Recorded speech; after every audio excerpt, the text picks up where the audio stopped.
Hello everyone, my name is Hieu and I'm the student body president here at UC Santa Barbara.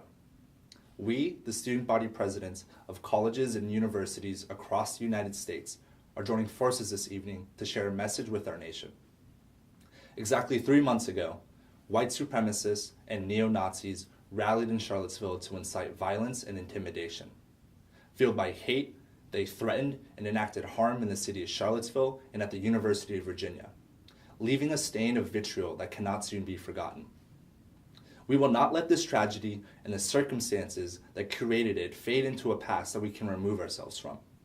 As we prepare to graduate from the academic institutions that have crafted our characters and molded our minds, we reflect on the significance of coming of age in a period of such substantial tumult. As young adults, with the privilege of remarkable educations and opportunities ahead of us, we should be as idealistic about our ability to change the world for good as we ever will be. This past year has undoubtedly hardened many of our lofty conceptions. We have witnessed hate and hostility settling in institutions nationwide that are suffering a crisis of leadership and a collapse of courage. However, this year has not destroyed our belief in the potential of this country. Rather, it has emboldened many of us to contribute to a culture of accountability. As future leaders in this nation's workforce, we present our unyielding and uncompromising commitments to fight for equity and justice in all that we do.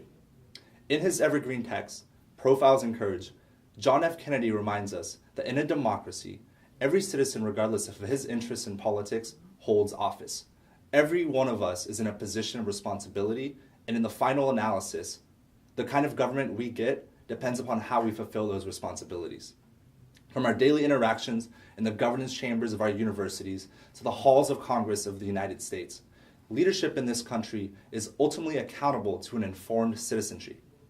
We leave you with this message in closing. Institutions of higher education in the United States were designed to undergird democracy, supplying its systems with principled public servants and informed, engaged citizens. As such, we demand more from our current leaders of our democracy. We request and we require your full dedication to this collective work of fighting white supremacy, anti-Semitism, and all other forms of hate, even and especially when such action might prove challenging. This work does not belong to the people who were targeted alone. This work must belong to the people of privilege who use their power to transcend politics as usual, take risk, and fight for justice and equity. As we remember the events of the 11th and 12th in Charlottesville, let us lean into pain and embrace the imperative work of bringing about a vision of America that we can more fully believe in. Thank you.